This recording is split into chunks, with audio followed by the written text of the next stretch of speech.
Hey everybody, welcome to Wow Live. Yes, Word on Wednesday Live. Here we are, the first of 5 lessons in December. Who knew there was so much info on giants in the Bible? We're finding out a good bit of stuff. Hey, maybe if you didn't know about it, there was a little pre-show thing a few minutes ago that I did because I always want to test the waters a little bit, make sure the live stream is working and everything. And so if you get a chance, go back and check it out. I'm thinking about using that test as to be more than just throwing something up there for a minute or so and then having it go away. Maybe there'll be something I can put on there, little tidbits here and there, that kind of thing each week. So anyway, something to think about, and you can take a look at it. Let me know what you think. Anyway, who knew there was going to be this much information? I thought I'd begin today by showing you in a few moments a series of ancient stone reliefs done into walls or sides of buildings or anything like that in ancient structures, and some paintings and everything. And in there seem to be these representation of giants, larger people than the other people that are in the scene that is being portrayed. Now, one could make the argument, I suppose, that the bigger individuals in these artistic representations are the more important members of the society. They are bigger people in the community, so they're bigger people on the stone when they're carved in. And so that's why they're so big. Now, I'm no anthropology expert by any means. I'm not sure. I do also know that the experts who interpret these relics are guessing things at a distance. They're making an educated guess, and those guesses are probably pretty good.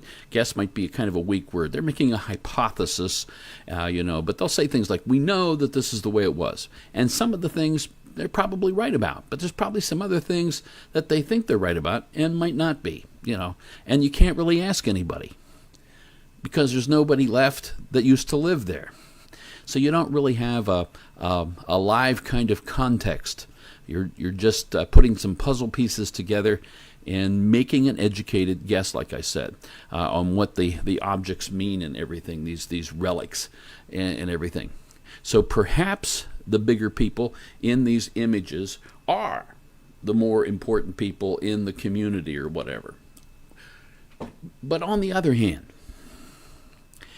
if there really were clans of people, tribes of people, genetically, physically larger in size than the rest of the population, it also stands to reason that those individuals could also be the most important people in that culture, just by virtue of them being bigger than everybody else in town. And to prove my point a little bit, I can bring up King Saul. Israel chose King Saul as their first king. Okay, God didn't choose him. The people wanted a king, and this is the guy they chose. And one of the reasons they chose him, he was a head taller than everybody else, all the other men. He's bigger. So obviously he's going to be more important. So anyway, in my humble opinion, the big people in these images you're about to see could very well represent people who were important in the community and who were actually as well physically large. They were giants, okay? So let's take a look at some of this stuff here. This first one that we're looking at here, I'm fairly certain this image is from ancient Sumer, land that stretched from north of Canaan, north of Israel basically, the promised land, and ran toward the southeast through the Tigris and Euphrates River Valley, Mesopotamia, Sumer, right? It looks in this relief as though one poor fellow has been impaled in the throat by a spear-like weapon there. I guess I'll have to get a different rating on these Bible studies with the violence we're seeing here. He's stabbed in the throat, and it's similar to it's the same kind of weapon basically that the big guy, the giant guy, is holding in his right hand there. So he's the perpetrator, obviously, of this dastardly deed, and the other people are shorter people are looking around at this giant, and they're fearful. They're afraid of what he's going to do. Looks like one guy already paid the price. The giant's foot is kind of stepping on him there or something. So very interesting piece of artwork there. And here's a Sumerian giant slash god. He's sitting on a throne there. He has some lowly priests before him there who are in obeisance. They're worshiping him and so forth. And so giant representation there. Here we see, we see too far. Let's go back a little bit.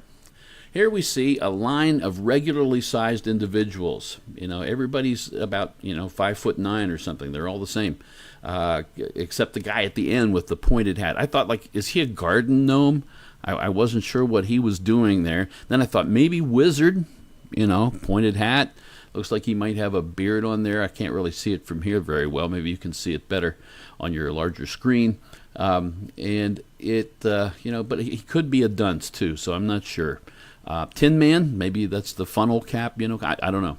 Anyhow, but then you see these other giant people coming in from the left there, stage left, right? And so they're more elegantly dressed and everything. They're more important people, and they're bigger people.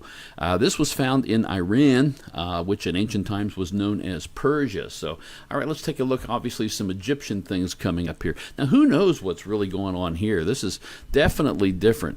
Looks like a big guy is laying down a blessing on a smaller guy by tapping his head with what looks to be a large incandescent light bulb to me. I mean, it's just a real long tube kind of light bulb. Maybe he gets a radio signal with that. I don't know if they have several of them.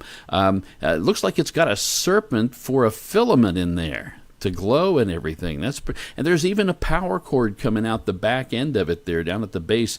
You see where there's a cord running across there, and it's connected to a box over there, which obviously is some kind of a transformer step-down thing, or it's a battery power pack, a power unit that's making the bulb glow there. And so anyway, maybe the serpent is an electric eel.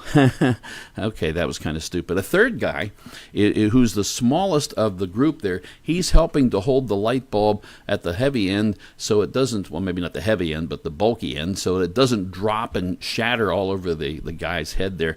And I'm not sure what's sitting atop the smallest guy's head. I don't know if it's an egg, a nut, not sure what's there. Thought balloon. They were going to put something in there, but it was too small to write what he was thinking. I don't know. Something. Anyway, now in this Egyptian relief painting, we see a giant guy. He's holding 3 captives by the hair. I'm not sure what he has in his left hand there. He might be a giant barber. He's preparing to cut the hair, and 2 of the captives seem to be holding up their hands in a kind of pleading way, as if to say, no, please don't do this. So maybe he's a bad barber? I don't know. It doesn't look like the big fellow is moved with any kind of compassion or mercy for these guys. He's going to go through with whatever he's planning to go through with. So there it is. And in this final slide of giants and small people from ancient times, we see a carving from the Mayan civilization in Central America. Now, I think they call it Mesoamerica nowadays, but, I'm still old school. I don't know why they change these things. They teach you, this is called Central America, and then they go and change it. It's not called that anymore, so just to make you look stupid or something. Anyway, in a very ornate design, a large man is receiving homage from 2 smaller individuals. You see them kneeling on their knees before him here. And obviously he's bigger. Look at the size of his head compared to theirs, right? I wanted you to see that the idea of giant people is not exclusive to the Bible, nor is it exclusive to the ancient Near East around Israel and Canaan and so forth, and into Egypt and in through Mesopotamia. It's not just there. In fact, what I want you to understand is that the idea that there have been giant clans in the past is not something found just in the Bible. It's found throughout cultures around the world, including the First Nations cultures in our own country, in America. The Native Americans tell stories of giant people who were several heads taller than them, white skin, red-haired. And they were here, according to some of the legends, before the Indians ever arrived. That's fascinating to me. Fascinating to me. So, interesting information. Something to just tuck away. Now, for a quick review of our Bible study, what we've seen so far, not as much as we did last time, but we have seen some evidence for the existence of giants coming to us from the New Testament writings of Peter and Jude, the angels who did not keep their proper domain, but left their own abode. They crossed a boundary, says Jude. God, Peter says, did not spare the angels who sinned, but cast them down to Tartarus, the lowest point of hell, and delivered them into chains of darkness to be reserved for judgment. And it says, he goes on to say, it did not spare the ancient world, but saved Noah, one of 8 people. So he seems to tie that angelic story right in with the flood story, which is what you see back in Genesis chapter 6. We've, of course, noted the existence of Goliath, right? The big guy, 10 feet tall there, likely. David took him out. Saul wouldn't do it, by the way. Might have been a head taller, but he wasn't going out there. Anyway, we have talked also about how during the time of Israel's bondage in Egypt, giant clans arose within and flourished for 400 years within the borders of Canaan, the land promised to Abraham and his descendants. The Israelites were gone down into Egypt for 400 years, and these people took over the land. And we saw the children of Israel balk at the notion that they could conquer these giants who had taken possession of their land, and so they rebelled against God. God promised this land to Abraham's descendants. He promised it to the Israelites, delivered them to get them back into their land as a nation of people. And when they get to the border, we can't do it. And no matter what Joshua and Caleb said, in fact, they wanted to stone those guys. So no wonder God got angry with them and decided to condemn them to a year, 40 years of wandering before their children would move in and take the land under Joshua. Anyway, and we have also talked about the origin of giants, right from Genesis chapter 6, giants on earth before the time of the great flood judgment, when angels departed their heavenly abode, as Jude said, and they took human women as wives, and they had children by them. And those offspring were the Nephilim, the giants, the gigantes, the mighty men of old, the men of renown. Mighty men, by the way, is a Hebrew word, Gibborim, and it appears later in Scripture too. But these guys, probably men of renown, sort of tells us they might be the basis for mythology in the Greek myths and so forth. Think Hercules and some of the other demigods that come from Greek and Roman times and other places as well. Anyway, and then last week, we went back in history before that time, before the time of the flood and before the angels rebelled, when the fallen Lucifer, the original rebel angel, convinced the man and the woman in the garden that they could become like gods. They could know good and evil for themselves. They didn't need God telling them what good and evil meant. I explained to you, explained to you last time that this idea that we could become gods, and there's a fancy word for this called apotheosis, ascending into godhood. Look up, if you have time on your computer and remember this, look up the apotheosis of George Washington. Apotheosis, it's not too hard to, it sounds like a difficult word to spell, but not really. It's A-P-O, that's apo, and then theos is T-H-E-O-S-I-S, theosis. Apotheosis of George Washington, and see where that takes you, what image you might see when you look up the apotheosis of George Washington. Ascent into godhood. This is the lie of Satan. You will be like God, knowing good and evil. And Satan, in the midst of his own deception, he declared, I will be like the Most High God. I'll be like the Most High God, and that got him cast out of heaven.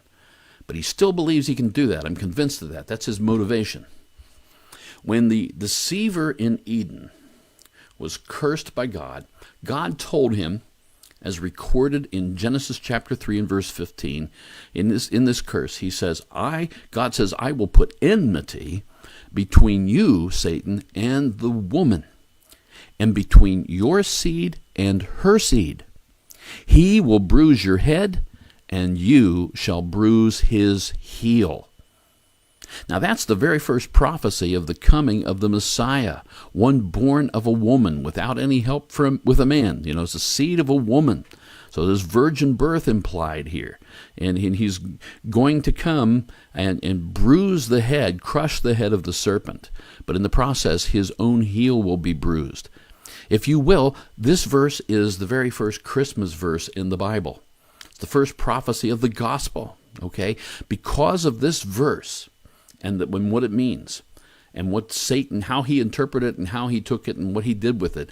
Because of that, I believe that the incursion of rebellious angels among the population of earth to produce angelic and human hybrids, those Nephilim, those giants, I believe that was a deliberate effort, all right, for carrying out a satanically designed plot by supernatural evil in an attempt to prevent the Messiah, the seed of the human woman, from coming. We looked at the Grinch as just an example. I must stop Christmas from coming, but how? And this was how Satan elected to try to keep Christmas, to try to keep Christ from coming, by corrupting human seed. Okay, so that was the run of last week. The question comes to mind. Did Satan fully understand the true nature of this coming seed of the woman? Did he get the whole thing, or what? In other words, what did Satan know, and when did he know it? Right? That's the mystery for us here. We're not really sure. To begin with, that God would use the phrase seed of the woman rather than the seed of a man, that ought to have caught Satan's ear. I mean, he's not stupid. He knows what's going on to produce children. He gets it. He understands what's happening in the creation that God made here on earth, all right? And we look back in hindsight. We can see that connection of the phrase seed of the woman. We see the connection to the virgin birth of the Messiah Jesus, as we just talked about. Before that fact was obvious, before the Messiah actually came, would Satan have considered the seed of the woman to be a reference to virgin birth? Would he have thought of that? We can't know that for certain. Satan's a pretty bright fellow, even though he's evil. We suppose it's possible he might have known. What else might Satan have known? What else might he have considered? His own destruction at the feet of this seed of the woman, clearly stated in the prophecy. Your head's going to be crushed. We know what that means for a snake. If you're going to stomp on a snake, if that's the only way you got to kill one, you hopefully have some good boots or better sandals than what I'm seeing there, you have a chance of crushing the head of the snake. What would, therefore, undo what had been done by Satan upon these two human beings? What would it cause? Because he's going to be destroyed for this. What would have to happen to really crush his head? See, is what I'm kind of asking. Did Satan have any clues about that? And then there's also part of that prophecy where the seed of the woman was at the very least going to be injured in some way. Satan was told, you shall bruise his heel. And if you look a little closely at the heel in back there, it's kind of pinkish, like there might be an infection going on there. So that's what the artist put in there. You shall bruise his heel, Satan was told. In the natural order of things, a serpent's or snake's bite upon the heel of a human being down there at the level where a snake would be crawling on its belly, that would injure the man, causing him to bleed. All right? Again, we can only speculate, but it seems reasonable enough that Satan might possibly make that connection. He's going to bleed a little bit. All right? There's other things here, see? When the man and the woman sinned, they immediately saw that they were naked. They figured that out immediately, and so they sought to cover themselves. And they made coverings by stitching fig leaves together. This was human effort to try to make a covering for sin. And instead of the leaves, God took an animal and sacrificed it, making garments for them out of the animal's skin. Just check out Eve's distraught look on her face of the awfulness of what had to happen for her to have a garment to wear. We look back at that. Clearly we see pictured the shedding of blood has to happen in order for sin to be covered. Seems to be a law. Without shedding of blood, there's no remission for sins. God himself initiates this act. He's the one who puts the animals to death, and slays them, and prepares the coverings for them. So it seems that this law of the need for shed blood to cover sin, this has been exemplified by God. He has carried it out like a high priest would do. All right? A sacrifice. Human efforts to make coverings for our sin, that's not going to work. It's something God himself has to do. Again, how much of this did Satan understand? That's what we're trying to focus on here. We're telling the story and then putting Satan in there as the observer. What is he getting out of this? How much is he getting? What did he know? When did he know it? In Genesis chapter 4, we learn that God respected Abel's sacrifice coming from among the animals which he tended, okay?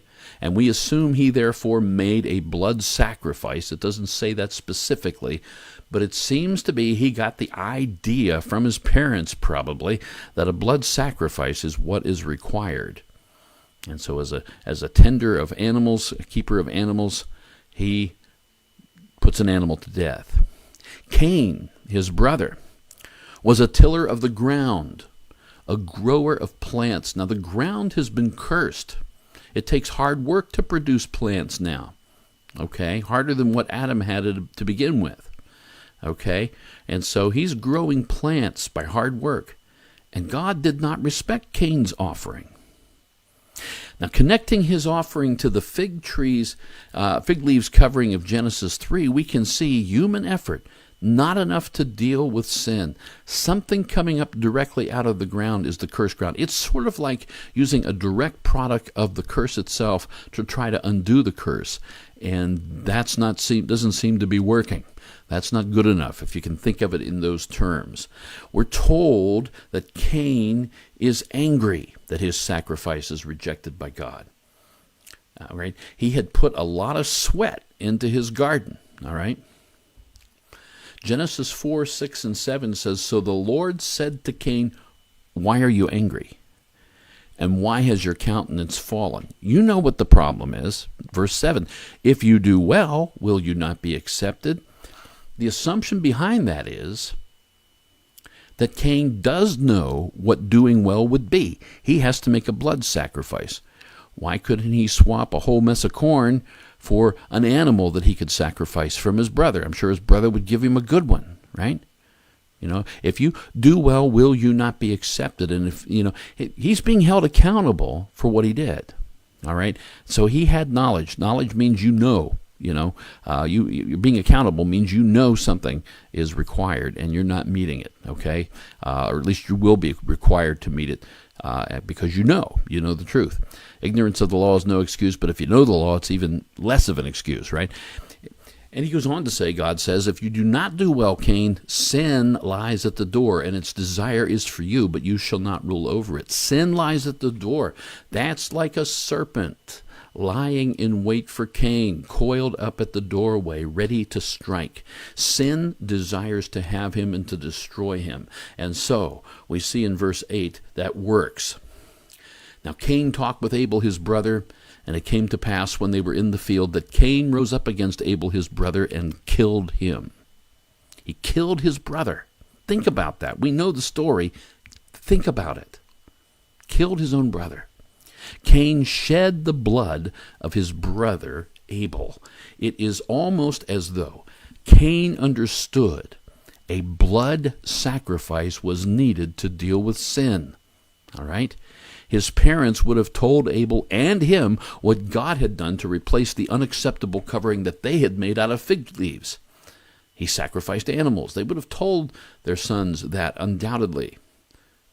Cain would also have known that God promised the seed of the woman would come to destroy what the serpent had caused to bring all this pain and anguish and effort and sweat about.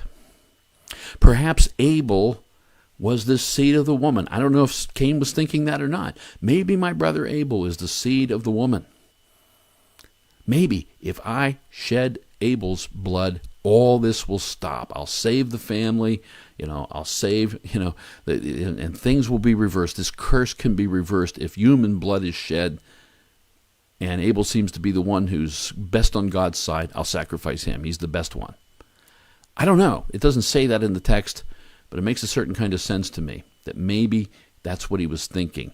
And again, how much of this did Satan understand or think or consider? In fact, how much was he actually involved? He was the one waiting at the door to strike. Now note what God said to Cain. What have you done? The voice of your brother's blood cries out to me from the ground, that cursed ground. His blood is crying out to me from that. So now you are cursed from the ground, from the earth, which has opened its mouth to receive your brother's blood from your hand. Wow. The earth is soaking up the blood. That cursed ground is taking your brother's blood into it. And it's crying out to me. No doubt Satan heard, or at least heard about, what the Creator had just said here. Remember, Satan has one mission at this time: to prevent the coming of the seed of the woman. He is therefore monitoring, to be sure, what God says, what God does, all of it very carefully, looking for hints and clues. If he can't be on the scene, he's got other minions working with him to do it. And here, God listens to the voice of Abel's blood spilled from the ground and soaking into it. God is aware of the shedding of human blood. So, when putting all this together, the injury that will happen to the seed of the woman, the need for the shedding of blood to deal with sin, the destroying of Satan and his work by the seed of the woman, the God taking note of shed human blood, it's hard to ignore the obvious point that human blood will be needed to take care of human sin. Therefore, corrupt the human bloodline completely. Corrupt it completely, and the seed of the woman cannot come. There will be no humans. We'll corrupt it with angel blood, so to speak. I don't know if angels have blood, but there's going to be a crossing over, a mixture here, a hybridization. So that's what I believe happened. Now, here is one that Satan perhaps did not see. There's another prophecy, actually, in early Genesis concerning the coming of this seed of the woman, and this prophecy is found somewhat hidden in Genesis chapter 5. Let's take a look at it. Genesis chapter 5, verses 1 through 5. It says there, that this is the first 5 verses. This is the book of the genealogy of Adam. So genealogy is going to happen here. There's a genealogy in this chapter. In the day that God created man, he made him in the likeness of God. He created them male and female, 2 genders, and blessed them and called them mankind in the day they were created. And Adam lived 130 years, and begot a son in his own likeness, after his image, and named him Seth. After he begot Seth, the days of Adam were 800 years, and he had sons and daughters. So all the days that Adam lived were 930 years, and he died. That wasn't originally what was supposed to happen, but because of sin, Adam has now died.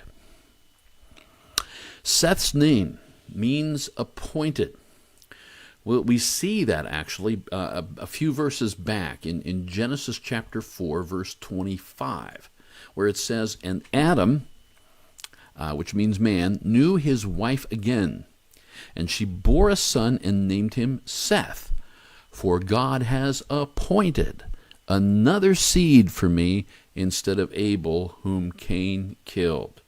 Okay, so that's the name. Her new son is called Seth, and that means appointed. For God's appointed another seed for me instead of Abel. Not surprisingly, of course, Adam's name means man. While we're talking about meanings of names, at the end of Genesis chapter 5, we learned that Noah's name means comfort. Genesis 5, verses 28 and 29. Lamech is Noah's daddy. Lamech lived 182 years and had a son, and he called his name Noah, saying, "This one will comfort us concerning our work and the toil of our hands, because of the ground which the Lord has cursed." So comfort is going to come through Noah, having something to do with providing comfort to human beings. Comfort from man's curse of hard work and toil and resolving what's going on with this curse of the ground. This ties in so very closely with the work of the seed of the woman prophesied in Genesis 3:15, who will undo the work of the serpent, which led to the very curse that Lamech is talking about. All very interesting. Noah plays a key role in all of this. That's an important point to make here for this chapter. The entirety of Genesis chapter 5 here is a genealogy of Adam through Seth all the way down to Noah. There are 10 names in total in this chapter which make up this genealogy. So without reading to you the entire chapter, here are the names. And you might make note that Enoch is indeed the 7th one from Adam down. Just as Jude had said in his little book, which we saw clear back in lesson 1. Here's a chance to see it.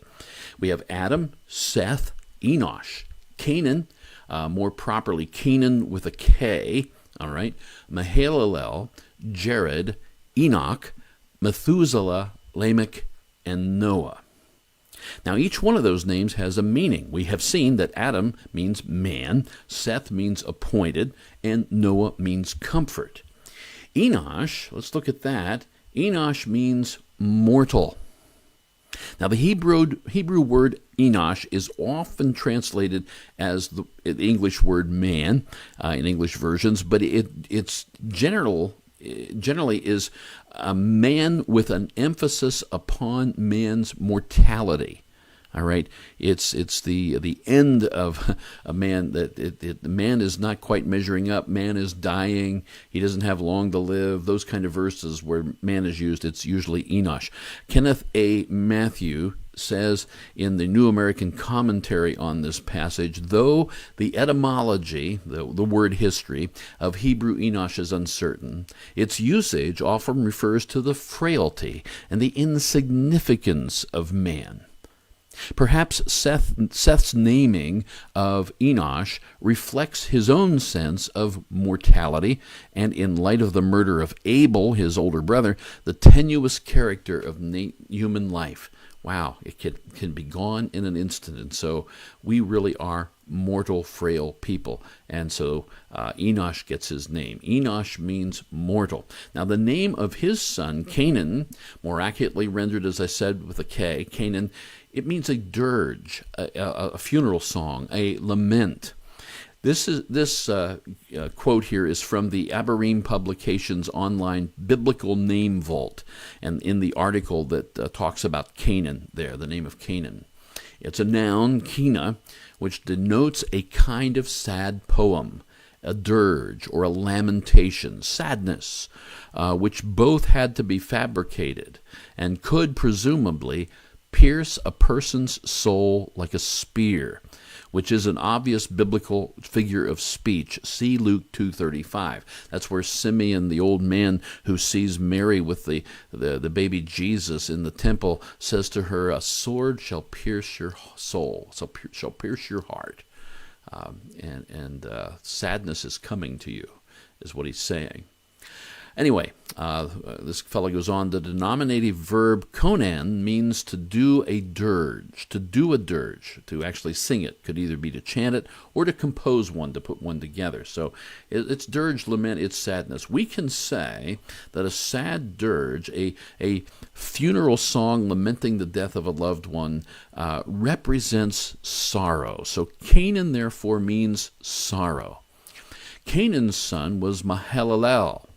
Mahalalel, I like saying that. It takes a little practice, but Mahalalel, his name means the blessed God.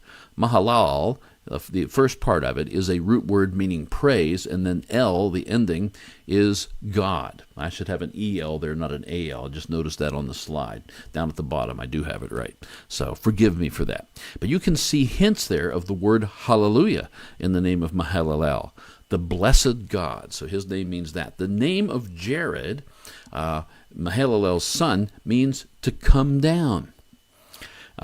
Almost sounds like The Price is Right long ago. So-and-so, come on down. So Jared, come on down. Anyway, the Hebrew is yarad, and it means to go down or to descend, okay? A concise dictionary of the words in the Greek New Testament and the Hebrew Bible. How does that be concise when the title's so long? I don't know. But anyway, it defines yarad as to descend, literally to go downwards, or conventionally to a lower region as to the shore, a boundary, the enemy, etc. So Jared, yarad, go down, okay, come down. And Jared's son is the one who is the seventh from Adam. Enoch, right, as the book of Jude calls him. Enoch's name means to train, to teach, to train up, to dedicate. Enoch, the seventh from Adam. Enoch's son is named Methuselah. That's a fun name. Methuselah, a name from two root words.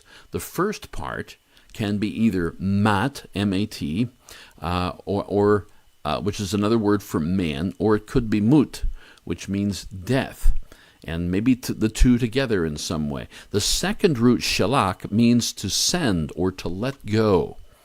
Okay? Since the word used for man is also linked to the word meaning death, we can also see that that part of the name means the man who kills, or in other words, a warrior, brings death, in other words. Since shalak means to send, we have a man who is sending death, or as it is understood in the culture of ancient times, a man of the javelin, a man of the spear. Okay?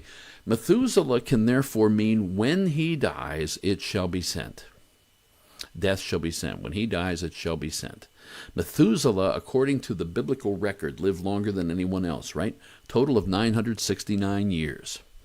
And in the year that he died, that's when the same year that the great flood judgment began on earth. When he dies, the flood shall come. That's what Enoch named him, prophesying this coming judgment, see. When he dies, it shall come. Methuselah's length of years, being longer than anybody else's, therefore speaks of God's long-suffering, of his mercy, granting time to repent. No one did, but he stretched it out long. Methuselah, his death shall send. Methuselah's son has the name of Lamech. From Aberreen Publications Dictionary again, we read the particle le means to or onto and may describe a physical motion toward.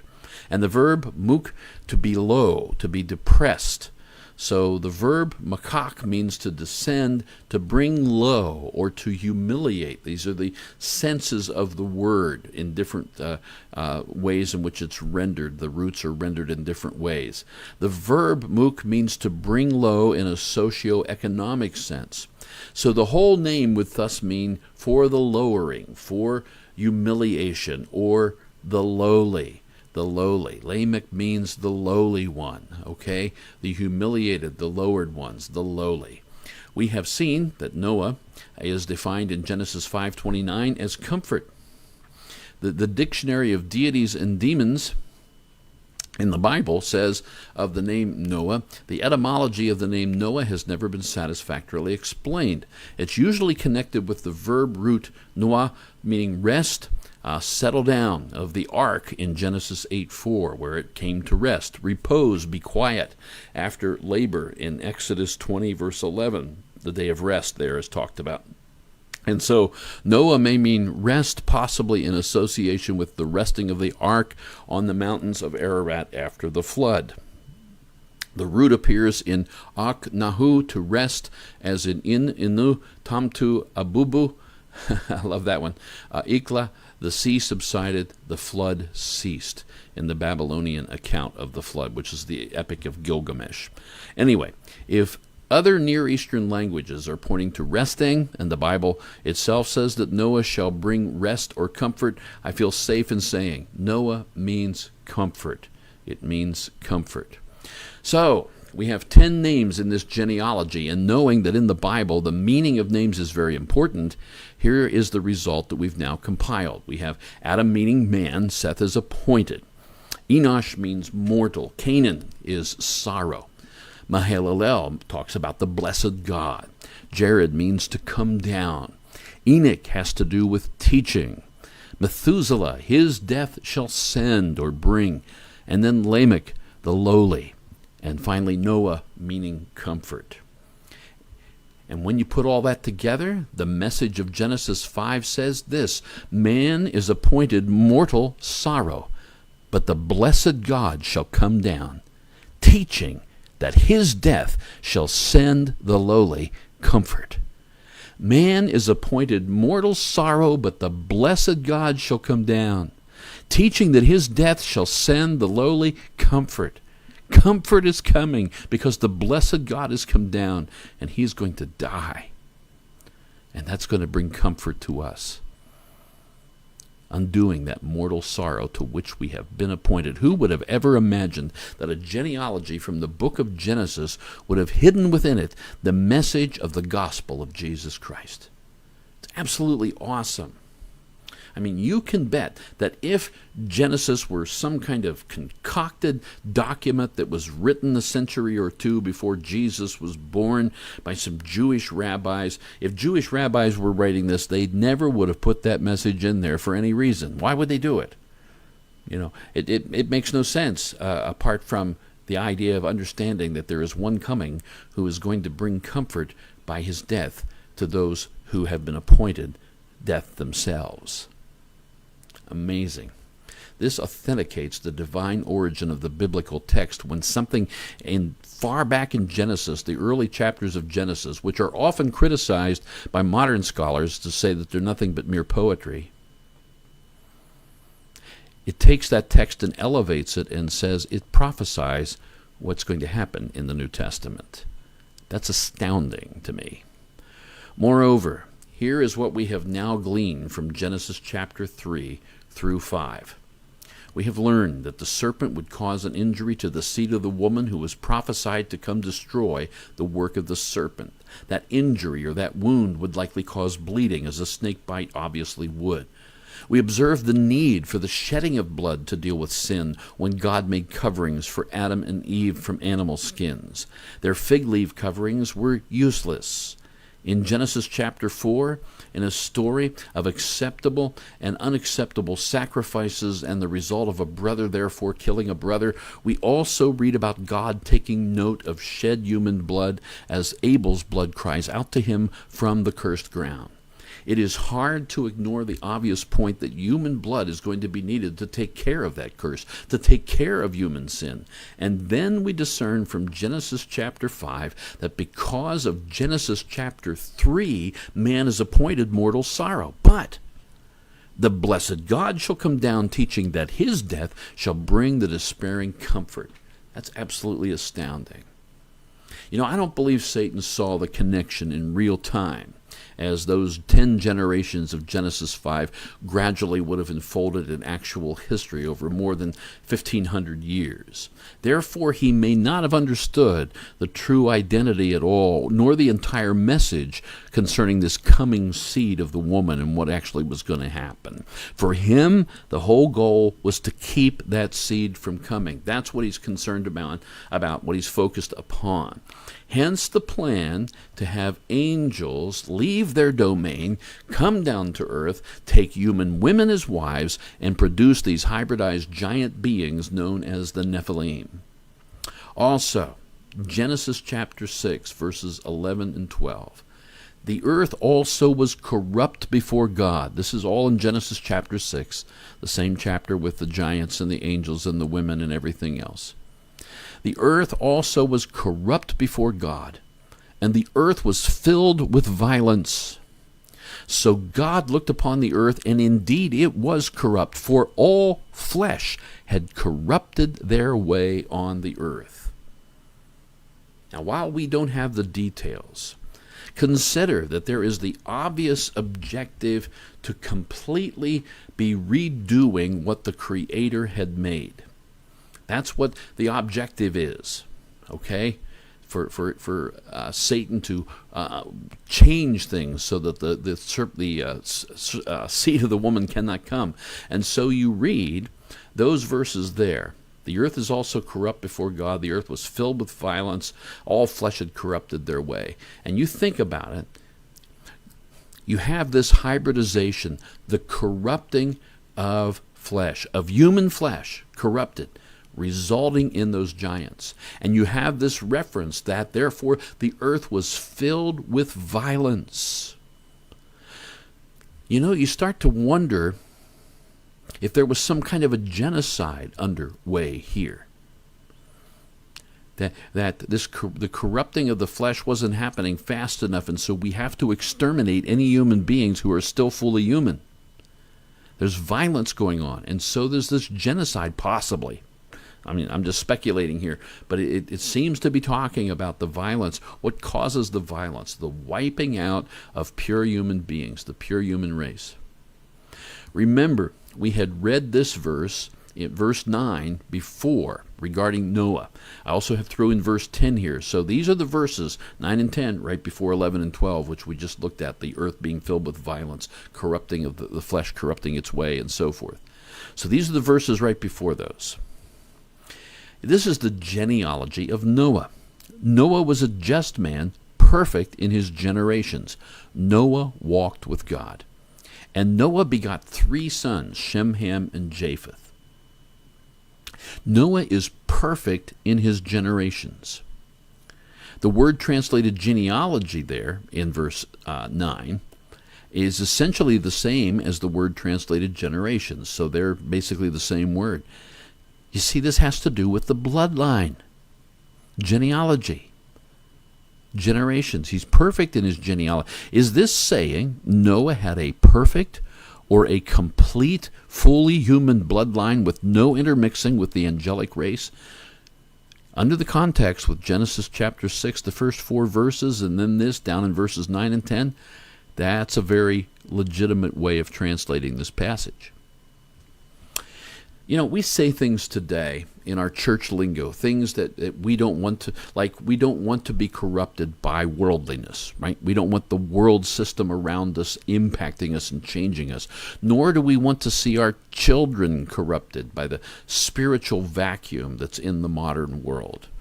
We hope that they get some spiritual sense out of all this, that there's something greater than just what's on TV or on their phone. What would it be like to live in a world where you would have to protect children and grandchildren from a literal physical corruption? Genetic engineering. The word incursion means an invasion or an attack, a sudden one. Authors who study this Genesis 6 subject regularly speak about an angelic incursion that had occurred on earth, an attack when the sons of God saw the daughters of men. There's a deliberate attack here. There was a sudden descent upon the earth to do this thing. By the time Noah was on the scene, how long had it been since the rebellious angelic invaders had arrived? What's the timeline like here? Well, it's interesting.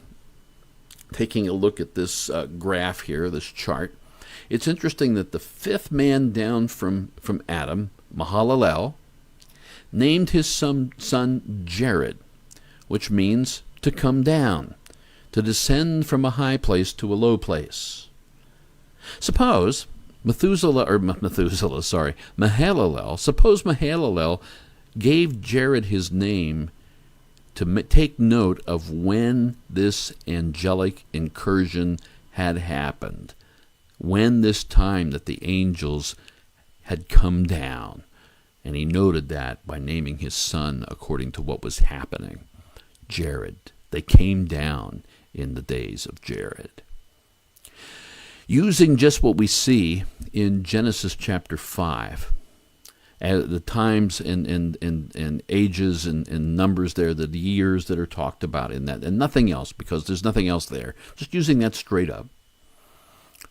Jared was born 460 years after Adam was created. You can see that on the chart. There's a little 460 next to the 162, his age when Enoch was born, Jared's age. So 460 years after Adam was created. And Noah was born 1,056 years after Adam was created. So there's about 600 years of difference between Jared, the time when the angels came down, and the time that Noah is born. And then Noah lived between 500 and 600 years old when the time of the flood judgment began to draw near and to happen. So that makes for an angelic invasion and occupation lasting over 1,000 years. The giants would begin to have clans themselves, and I believe there were giant women as well as giant men. Just makes sense. They would begin to have clans themselves, and so you have this growing population of mutants, of hybrids, of chimeras, combining somehow angelic essence and human essence.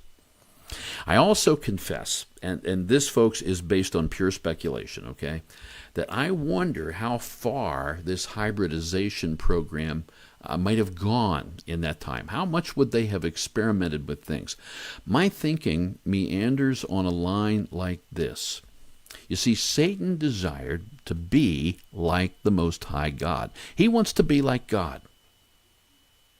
Now, among other distinctives between God and the angels, and there's a lot of distinctives, one distinction that's made very clear in early Genesis, obviously, is that God is the creator, and angels are not. God shows them when he creates the earth. See Job chapter 38, verse 7. When all the morning stars sang together and all the sons of God shouted for joy, the creation of the earth talked about in those first 7 verses. So we have no idea how much angels might know about this created realm around us. They didn't do it. How much have they looked into it? How much do they know about the created realm in which we live, this physical world? We know that when Aaron cast off his staff upon the ground, well, first, let's talk about this image here. We know that the angels in Sodom, they were able to strike the men there with blindness. They had the power to do that, to blind those men, to stop something going on inside their bodies. We also know, talking about Aaron, as I was a moment ago, when Aaron cast his staff upon the ground before Pharaoh and it became a serpent, that the magicians of Egypt cast down their staffs, and their staffs also became serpents. And we believe, of course, that was by the power of supernatural evil. That means rebellious angels must know some things about this material world in which we live and how it can be manipulated.